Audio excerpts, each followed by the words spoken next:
Season 3 of The Pass is here. I know it's long overdue. We have a new intro. We still got the same content. Well, actually, it's a little bit of new content because there's new things going on in 2019. So buckle up. We got a lot of things to talk about on The Pass.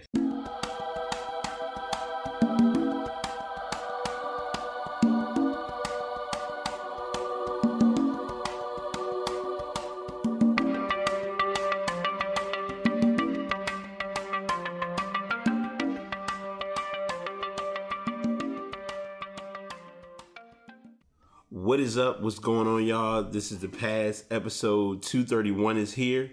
I'm your host, BT. Flying solo dolo. I decided to go ahead and hop on the mic. And I had topics that needed to be added. Didn't think about them until just now. So I wanted to go ahead and jump into those, as well as the many updates, changes, and transitions that have happened in sports and tech. There is one tech story that did hit yesterday. I don't have a tab for it, but I'll go ahead and talk about it. Early before getting to tech, everyone was complaining and there were concerns with the FaceTime debacle with Apple.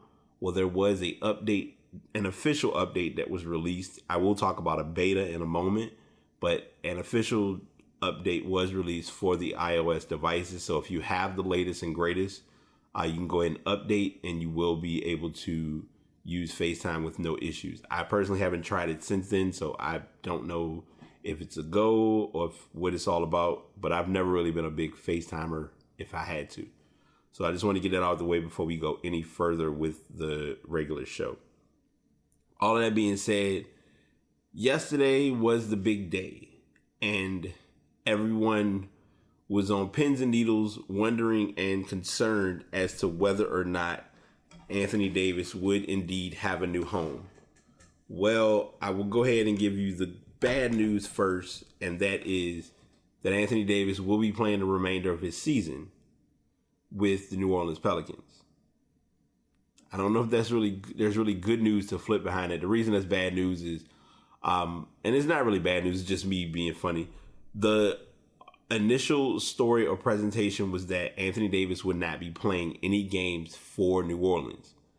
And there was an uncertainty of whether they would bench him the remainder of the season or if it was just going to be until this whole trade deadline ceases and desists, or whatever you want to term it. Well, the trades happened. There was a big name trade that did occur because I know I had I had some special guests on the show last week, and there was mention that there was a possibility that there was a slim to no chance that he would be traded. So I will be humble in saying that didn't occur, but there was a big name that was traded. We'll get into that in a moment. But Anthony Davis is still a Pelican. Before I get into all the trades, I'm going to dive and give this as much attention and break down as possible. There weren't good trades on the table for what you're getting in Anthony Davis. It was talked about last week on the show a little bit. I'm going to emphasize it because when I do my show with my format, I just come with what I know and what I've seen. He has progressed as a player each year in his career. He always is put in the talk of MVP conversation just because you don't see a big man of his caliber do what he's capable of doing.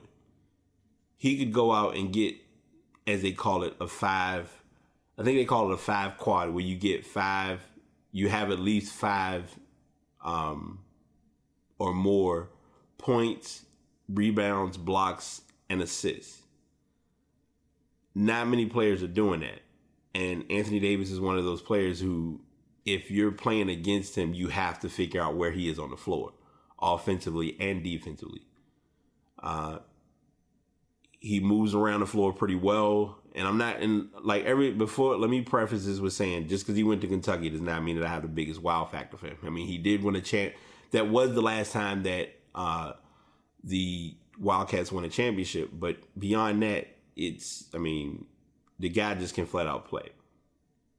So you have the proposed trade initially was Jason Hart, Brandon Ingram, Lonzo Ball, Kyle Kuzma, Rajon Rondo, conditional first and second round picks for next year. And the Pelicans were going to be trading Davis and Solomon Hill. And the Pelicans were expected to give a counter offer, and they never did. So that's an overall A to Z cut breakdown of that proposed or possible trade. There weren't any other offers that were really coming that we know of as of right now. Of course, now that we're in the Bleacher Report, Woj, Mark Stein era, a story can break in no time of explaining, well, these were the offers that were made for Davis. This is all going to come down to one thing, and it's going to be about next season. What's going to happen during free agency? What's going to happen during offseason? How will the Pelicans be able to pull a trade off if they're looking to let him walk? Because a lot of times there is the infamous factor of money being involved, and that's kind of what Boston is going through now with Kyrie. Because Kyrie isn't looking to stay in Boston. It's not a certainty. There's the speculation of whether Kevin Durant is going to New York. Kevin Durant had to kind of get into his media aggression stage with some said members of media and just kind of give his piece on saying, hey, look, I'm just here to play ball. Like, let me play ball. And it's tough because in the media's side, the media is trying to get a story. But the media doesn't always know how to get the story, so they do the best they can to get what they're able to get as it's available. So I've talked about all that. That's kind of a to Z cut and dry breakdown of what has and has not happened in that realm. Now we're going to go into what went down. So as many of you remember, last week we did give the big announcement. Kristaps Porzingis was traded. That trade was kind of coming. We're going to kind of run in these as I can because there were a lot of players who got swapped. Greg Monroe was sent to Brooklyn. They sent him and a second round pick in the future for cash considerations. I want to make sure I get as many of them as possible. Another huge, a blockbuster trade that did hit was Tobias Harris going to Philly. Now Philly is inducted and put into the conversation of having the Big Four. I'm going to be transparent in saying it's early. We have to see how it looks in real time. Ironically, they are playing tonight against Denver, so that's our chance to kind of see what that's all about. I want to make sure because I do have a tab that entails that breakdown. Rodney Hood was sent to Portland. Reggie Bullock went to the Pistons, went to the Lakers. There were questions of whether players were being traded to see if Davis could still get sent, and he ended up not going. Caleb Swanigan, I believe he was their rookie. He was released from Portland, traded over to the Kings for Skal Labissiere. Skal Labissiere never panned out as expected in the NBA. And it's not, I always feel like I have to preface it saying it's not his fault, but this one it was his fault because he should not. A lot of guys go to Kentucky with the one and done mentality, but they're not ready. The trade probably is not on here, but one of the big trades that did occur was Stanley Johnson was initially sent to the Bucks for Thon Maker. And I believe they ended up having Stanley Johnson sent to New Orleans. But let me just confirm because when that trade hit, I was unsure of the full breakdown of it. But I have it now. So I'm going to go ahead and give the in-depth breakdown of the trade. So the Pistons got Michael Lewick and Thon Maker. And Stanley Johnson went to New Orleans. The Pistons cut bait with Johnson, whom they drafted with the 8th overall pick in 2015. He never became the two-way player many envisioned. It's a move that was done for safety, because Stanley Johnson, Thon Maker has not really been able to come into his own in Milwaukee, because it was by this point in his career he should be starting. He hasn't really gotten the minutes. He hasn't really had the play time. So it was only fitting to say, all right, let's go ahead and send him on. Same with Stanley Johnson. Stanley Johnson, I feel, I'm going to say this. At Mater Dei, dude was nice. He got to college in Arizona. Arizona even had a good freshman year. I don't know why I called it a rookie year, but it was like a one and done. We already knew he was leaving. I don't know if he just was not used properly in Detroit, or if he just is not NBA, because every player doesn't translate or transfer to the NBA as quick or as fluidly as assumed. Nick Stauskas had the roughest weekend of all, because he got sent back and forth from different teams. He was initially with Houston. He got traded to Houston from the Blazers. Then he got traded from the Rockets to the Pacers. Him and Wade Baldwin IV, they both were like on a team and then released, going to another team. Otto Porter was traded, which blew a lot of people's minds. He was traded for Bobby Portis and Jabari Parker. This is kind of Jabari Parker's chance at rebranding, because he didn't work out in Chicago very well. So seeing this one isn't really a surprise to me either. Enes Kanter's contract was bought out by the Knicks. Wesley Matthews' contract was bought out by the Knicks as well.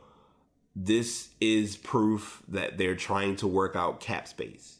Because if you look at the Knicks right now, Kevin Knox, and it's so tough because the Knicks really don't have many players.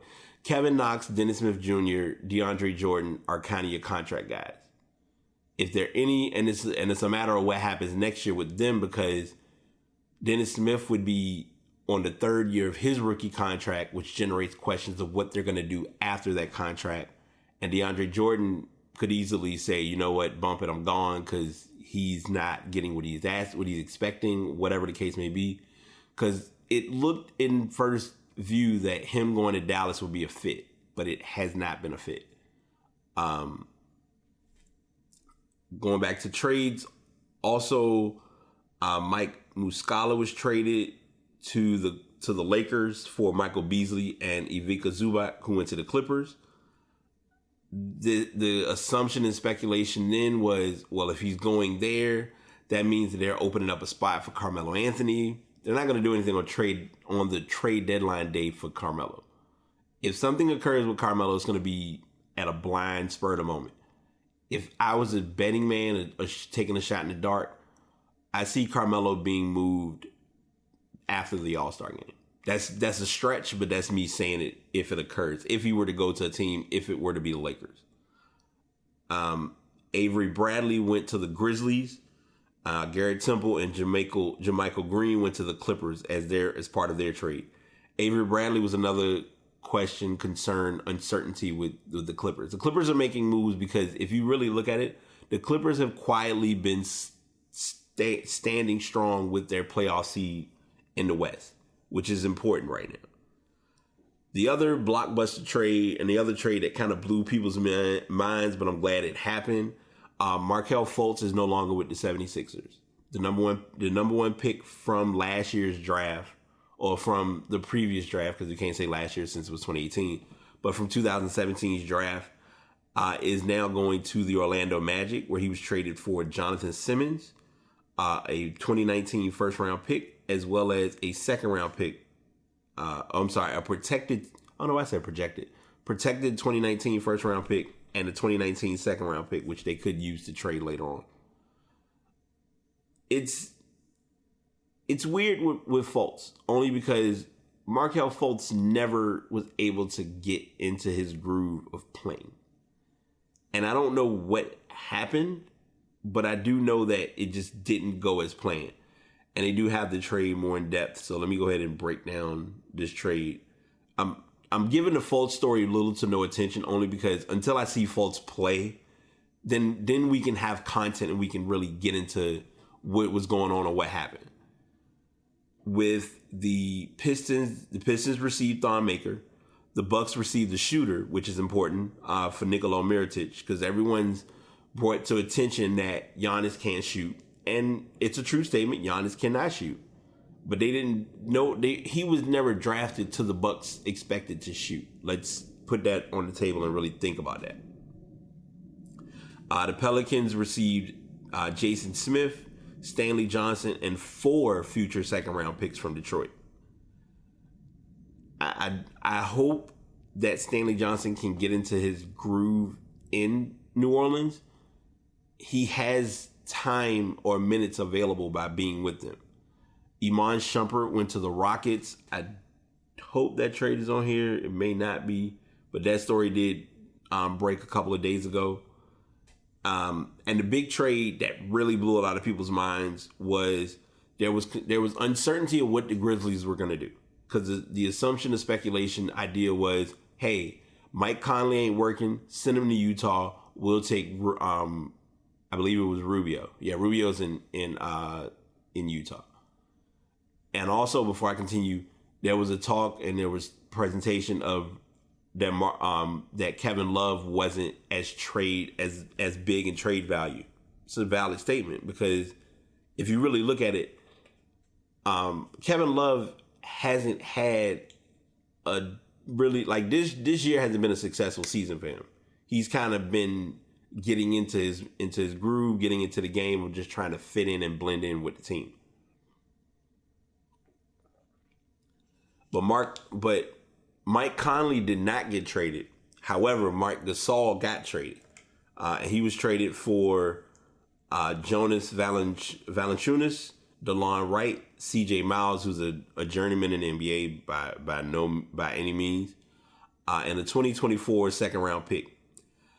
What made the Valanciunas story interesting is Toronto almost could have got ass of the week for them announcing or presenting that that he was back, but then in hindsight he ended up getting traded.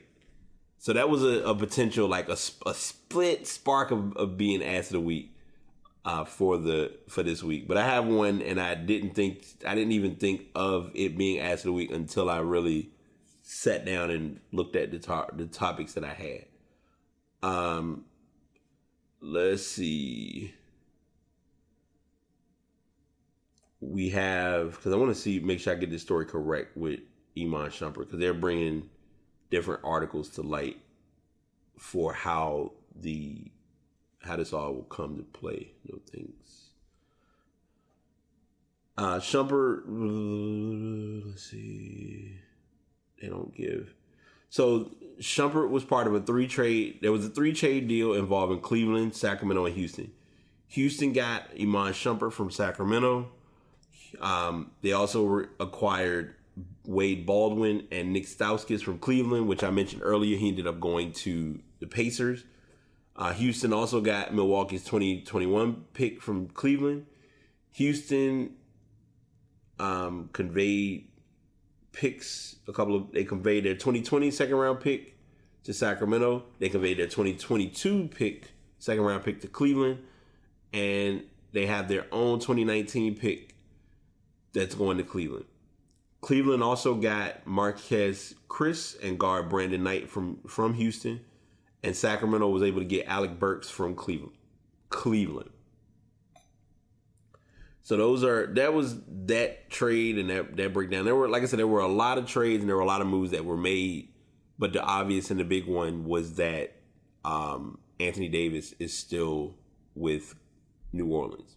I almost said LA, but it's going to be interesting going into the next topic. So next up is, because now we're here, we're going to go ahead and give all of this a breakdown, because this is going to occur not this weekend, but the following weekend. So I'm going to try to catch what I can and give information, because y'all know I'm always keeping up with what's what in the I try my best to keep up with what's what in the sports world. But the NBA All-Star draft happened yesterday. I was unable to see it, but I did get information on it as it occurred and who was being picked up. First of all, I'm saying this because I'm being honest.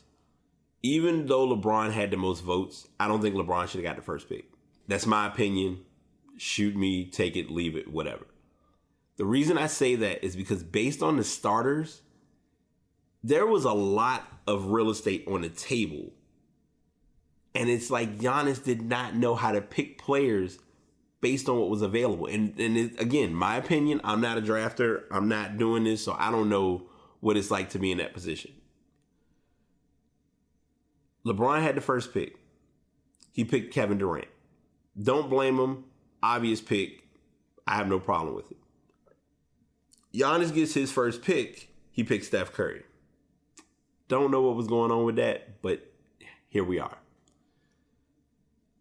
I'm not going to really go pick by pick on what players were picked, but I'm just going to go over the lineups. The starting lineups alone are illegal. I'm just going to tell you straight up there. These are some illegal picks. What makes it even more coincidental is that there's the assumption of this possibly being viewed as tampering, but it's not really.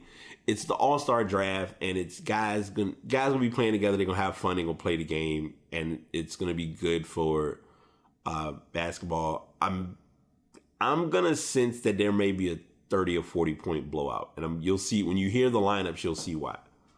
So LeBron's starting five: LeBron James, Kawhi Leonard, Kevin Durant, all your forwards. Your two guards, James Harden and Kyrie Irving. If that is not the most unfair backcourt, let alone the most unfair front court, I don't know what is. Giannis' side, you have Steph Curry at guard, Kemba Walker. They'll kind of be teaming up at guard, which is I'm okay with.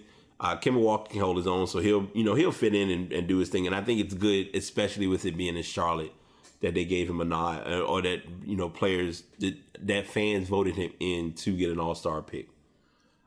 Forwards, Giannis, Joel Embiid, and Paul George.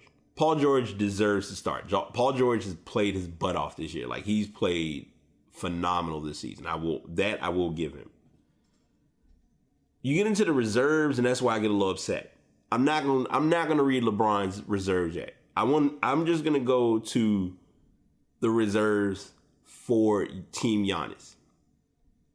You have Blake Griffin, Nikola Jokic, Kyle Lowry, Chris Middleton, Dirk Nowitzki, who they gave because they did it this year where you had Dirk and Wade as kind of like the veteran pick, because they're both this is their last season. What fitting Wade than to have both of them in the All-Star game? Dirk Nowitzki. Oladipo, I think, was on the team default. He's not going to be playing because D'Angelo Russell took his place. So you have D'Angelo Russell on his team, Nikola Vucevic, and Russell Westbrook. Interesting story with Westbrook. Westbrook was actually drafted by LeBron's team, but him and Ben Simmons, Westbrook and Simmons were traded. So this put the funny situation at play of Durant and Westbrook aren't on the same team. But you also have Westbrook and Embiid on the same team, and they're not big fans of each other. So that calls for a little bit of fun too, and we'll see how that all goes once the All-Star game arrives. Now, I'm going to read the All-Star reserves for the West. I'm sorry, for Team LeBron. I don't know why I say the West. It's funny saying it as the West, especially when the fact is that everybody except two players are from the East, but I digress. You have LaMarcus Aldridge, Bradley Beal, Anthony Davis, coincidence there, Damian Lillard, Ben Simmons, Klay Thompson, another coincidence, two guys, Thompson and Davis, two guys that LeBron's trying to get to LA, Karl Anthony Towns, and the journeyman Dwayne Wade. If this is not one of the most lopsided picks of watching a draft, I don't know what is. Now, granted, I'm not I wasn't at the table, so I can't knock on what I don't know. But just seeing all of those picks played out like they did blew my mind on so many levels. But it happened, so you got to just kind of call a spade and let it be what it is. Still is a shocking experience or a shocking thing to have occur. But it happened, so we're done with it and we'll move on. So those are all your picks for the All-Star game. We've gone over as many of the trades that happened. There are a lot of small trades that happen. Trying to point out every single trade, and I'm gonna do this because I feel like as a podcaster and as a host, this is important to realize. Grading trades are tough. I'm not gonna sit here and grade every single trade because a lot of the factors that you can't put on paper are the chemistry, are the lineup switches, are did we like Toronto and Memphis have history. So for Marc Gasol to go to Toronto turns out to be a more ironic situation because they were both expansion franchises in the same year. So that's just those little things that are factored in and should be looked at when looking at this whole conundrum of foolishness. And I say foolishness lightly. It was definitely a huge weighted draft, to say the least, or a huge weighted trade deadline. I went ahead and saved this story because it did break after we did the show last Thursday, or Thursday of last week. But Carmelo was released by the Bulls, and I talked about it already because of the possibility of him looking at where to go. It's not really a solid idea of where he's going to be. This article I'm not going to really read because it's just mainly they, got him out of there because there wasn't really... He wasn't like, if you look at the timeline for Carmelo, he was in Oklahoma. The three that they had in Oklahoma worked, but it worked weird. And so Paul George was looking to possibly re-sign, which he did. But Carmelo just wasn't the answer. So Carmelo leaves. Or Carmelo's released. He goes to Atlanta for for one day, and then he goes to Houston.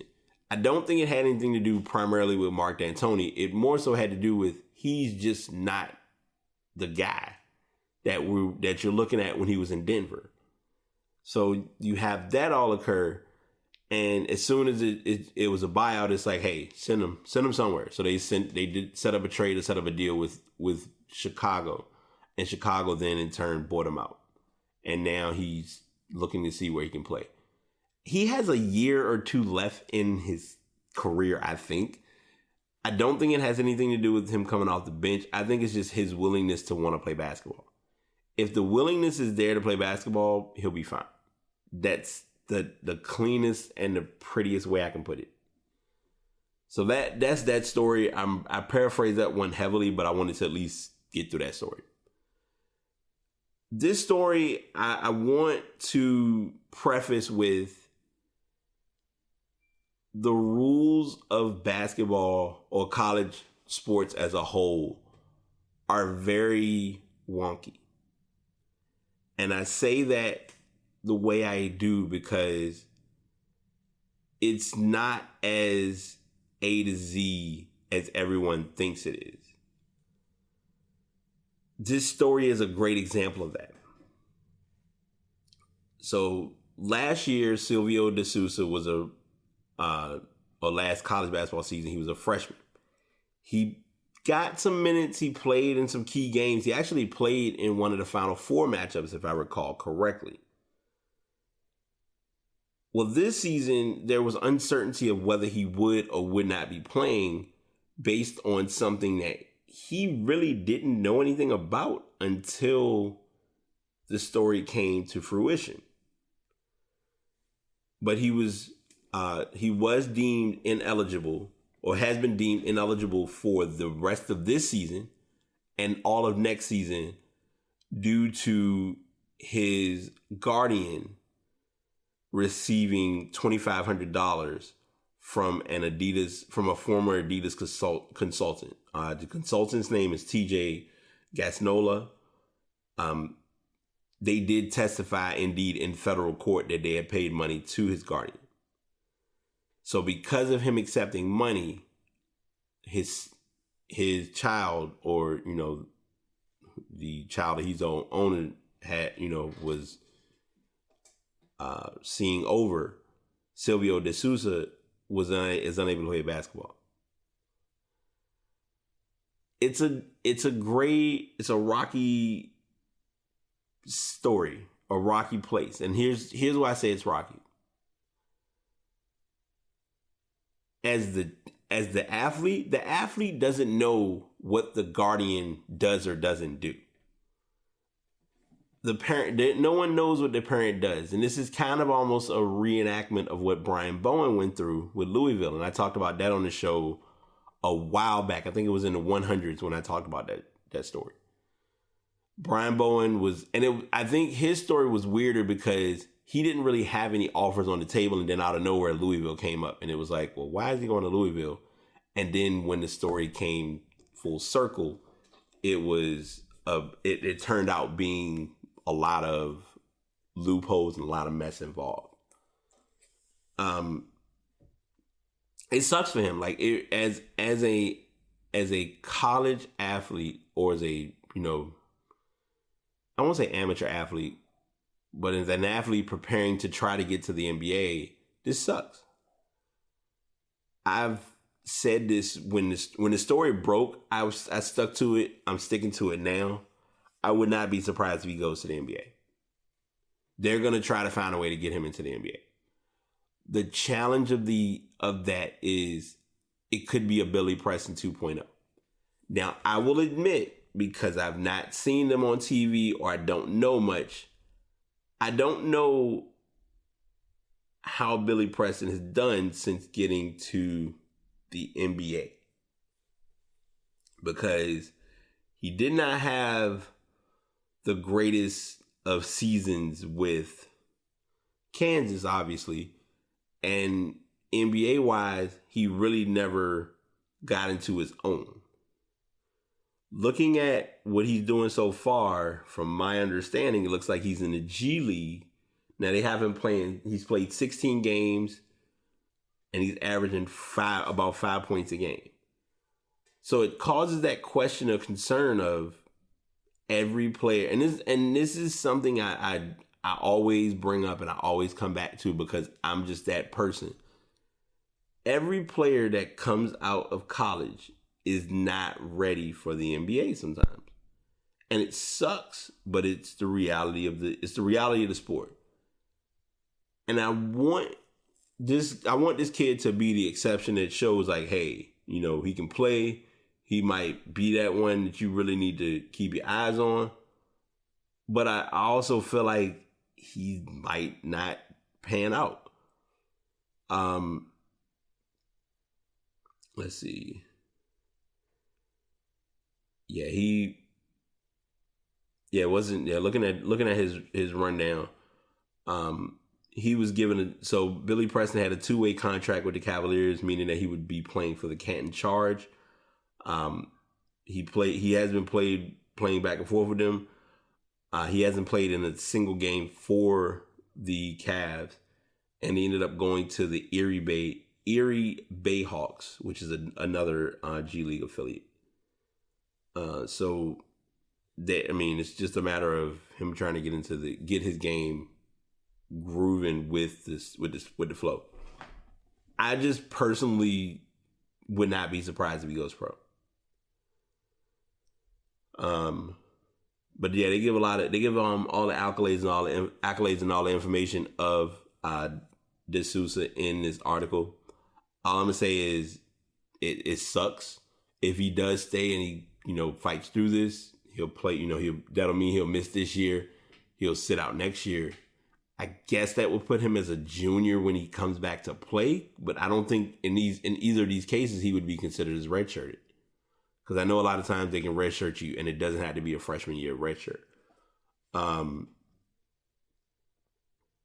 I'm thinking, because I'm looking at this story and I'm thinking about other guys who have, went to Kansas or played basketball in college, and they try to get to the NBA and it's just not the same. Like Malik Newman, I personally do not even think, and I'm giving names and talking about different players who I know with, who I know are with the, with Kansas, but it's just who I'm thinking of right offhand. Like even Malik Newman. Malik Newman right now is he played for the Sioux Falls Skyforce. Then he went to Canton Charge. So it's a, and then too, when guys get into that undrafted status, when you're in an undrafted status, it's already a battle, because then you're trying to get you're trying to become a walk-on for an NBA team.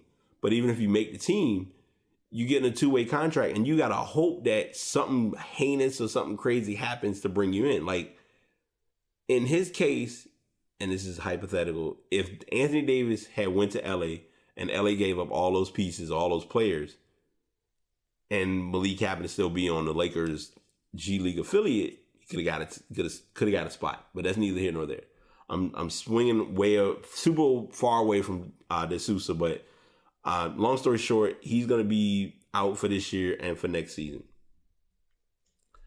Next story is another investigation, and I know this sounds like I'm doing the investigative reports for sports, but these were mainly the big stories that hit this week based on what occurred in the media. And so I wanted to go ahead and get them all in at one time, because that's kind of been what's been going on. Like I said, both stories are college basketball. I will kind of give a quick college update as far as basketball teams are concerned. Tennessee is still looking good. Everyone's waiting for the matchup. I'm waiting for the matchup even as a fan. Tennessee and Kentucky. Kentucky's next matchup, I believe, is Mississippi State. They pointed out Duke's upcoming lineup of teams is pretty intense. They just beat UVA. They have North Carolina in the wings. I believe they have Florida State. They have a pretty heavy lineup coming up. They've released the first mock draft post trade deadline. Zion is still number 1. Ja Morant is 2. RJ Barrett is 3. Cam Reddish is 4. Now this is projected through Bleacher Report. And the 5th player, I believe, was from Texas Tech. I don't remember his name, but those guys are kind of who's making the biggest wave right now. Going back to Arizona, they're doing the investigation where they've had Sean Miller having to face uncomfortable questions, inquiring about the program as one of nearly a dozen schools expected to be investigated by the NCAA. He came under fire in 2018 after paying $100,000 in exchange for DeAndre Ayton's commitment to the program. Now, Sean Miller's denying that report, saying that he never knowingly violated the rules. Initially, ex-Arizona assistant coach Emmanuel Book pleaded guilty in the prosecution of the college basketball corruption case, telling the judge that he did accept $20,000 in 2017 in exchange for a promise to steer student athletes potentially headed to the NBA to an aspiring business manager. Dawkins was one of the 3 found guilty for committing wire fraud. He has no intentions of accepting a plea deal for this. The Wildcats are currently running through their schedule of basketball. This is out of control. I mean, it's been out of control, but it's really out of control now. I never knew the extent of how out of control it was until really sitting and watching this. This was a potential ass of the week, but it's a realistic story. And anytime, obviously, with people filing taxes, Apple has been forced to pay what it owes. And they're going to enjoy having to deal with that $571 million tax bill that France has smacked them with. They've had 10 years of taxes that they're behind on, and they thought not paying it was going to work, but obviously France had other plans. Apple has agreed to pay €500 million in back taxes to France Like other European nations, including Germany and Italy, France has been trying to force tech companies, including Amazon, Google, and Apple, to pay what it feels are their fair share of taxes. L'Express and Reuters have reported the $500 million euro figure, and while neither the government nor Apple would confirm it, Apple promised more details later. As a multinational company, Apple is regularly audited by fiscal authorities around the world. The French tax administration recently concluded a multi-year audit on the company's French accounts, and those details will be published in our public accounts. And they just give a little bit more information regarding this, and this isn't Apple's first time. Europe hit Apple with a bill for $15.4 billion back in 2016 due to Ireland's tax breaks to Apple being illegal. They paid them back, though it's being held in escrow pending appeal from Ireland. So Apple need to pay up. Plain and simple. There's no getting around it. I mentioned this earlier. I will mention it again. If you have a Apple device and you're running the I think it's iOS 12.1, you'll want to go ahead and update your iOS. I believe there was a 12.1.1 update that was released. That's the one that you want to get. Let me confirm, because I don't want to just be throwing numbers like I know what I'm talking about and have no idea. You should be on 12.1.4. So if you have an Apple device that does get the latest and greatest, you'll want to go ahead and get the iOS properly. So there's a 12.2 beta that is being talked about, and they brought up some ideas of some new Animojis, as well as the infamous AT&T fake logo. The new Animojis that are coming are the giraffe, the shark, the owl, and a warthog. It was confirmed. I don't have this article in front, but I will go ahead and bring up. They did present the new emojis coming out for this year, because as many of you know, there are a wave of emojis that come out every year. They have that listed online. I don't have that article here. I will do my best to add that in the show notes and put a marker on the podcast to remind myself to do so. But yeah, that's what we have right now for the Animoji wave with iOS 12.2. And that's if you're getting the beta. I previously did beta testing. I stopped just for personal preference. I can just wait. I don't need certain updates. When they come, they just come. I'll get it and I'll be fine. So that's that for the iOS 12. I'm not rushing these. It's just a lot of these stories are kind of like I won't say they're stale. They're just, a lot of stuff has changed since then. So I don't want to like bring it back and try to give it more attention, and a lot of stuff is adjusted. A couple days ago, and I just found this article. I just found out this story a few days ago. So I was surprised, and I really needed to look it up to be less surprised, but also be well aware. So, as many of you know, Spotify is the music streaming source that everybody loves and adores. We'll people have their qualms. It's kind of like the Apple Android battle, but Spotify does a pretty good job of what it does, and I'm not taking title out of the mix either. One thing that Spotify is working to get better with is podcast interface. It's not the greatest. It's not perfect. No interface is perfect, because even Apple Podcast interface is not the best. That's why they have multiple third-party programs that offer podcast listening options. But Spotify has acquired Gimlet Media, as well as the startup company Anchor, which I've talked about Anchor before. Anchor is a great starter for getting into podcasting, and I think this acquisition tells a lot about Spotify realizing they need help. And the idea of the possibility of this link totals $500 million. Okay. So Spotify has reached, 96 million subscribers and 207 million monthly active users. Increasing podcast listening on Spotify is an important strategy for driving growth. And they're kind of going over a little bit of information regarding what Spotify and Anchor are doing with this deal. They kind of give the history of Anchor, stating that it started in 2015 When Anchor first started, it was very simple, very clean, very minimalist. And now it's still in that same format, but now it's got a much more fluid flow to it. 1 second. All right. So this acquisition, so like I said, I gave a little bit of information about Anchor. They were looking to kind of be the end-to-end podcasting platform that's free, gives you all the creative tools to kind of get started with a podcast. Because a lot of people, and this is going to be a podcast segue because I always like to share this because it's important to bring up. Everyone has the idea that podcasting is just hitting record and uploading a podcast.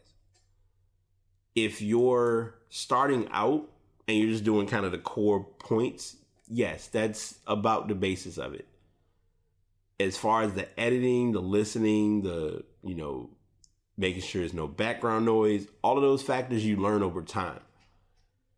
Getting this type of a deal in place gets those Anchor users who aren't really podcast savvy to listen to other podcasts. And I will admit, and that's been something that I've pushed to work on for 2019, is to be more in touch with the brand and be more giving to the effort of what my brand presents. And I didn't know the extent of that until I started to make changes for myself in what I'm doing now. So Gimlet and Anchor coming along are big. This deal is expected to close in early 2019 and are subject to the customary authorizations. You can read this article. It gives a really good A to Z breakdown of where this is going and what this means for Spotify, because I've heard this said on Joe Budden's podcast and I understood it, but now I really get what he means in saying that. With a lot of your bigger companies such as Apple, Spotify, Tidal, Pandora, even Pandora jumping in, they don't know the algorithms or the numbers game of podcasting because it's something you kind of end up learning as you go. And that's with anything. And in this case, it's no exception. Ass of the Week, before we do Ass of the Week, I did listen to Ariana Grande's album. Pretty good album. I was starting to listen to Wiz Khalifa's album. I got to give it another listen. And I think it was because I like Wiz Khalifa's verses, but when Currency starts singing, I get confused. So I'm like, okay, I need to listen to this in a different state, different point, different mood, something. I don't know.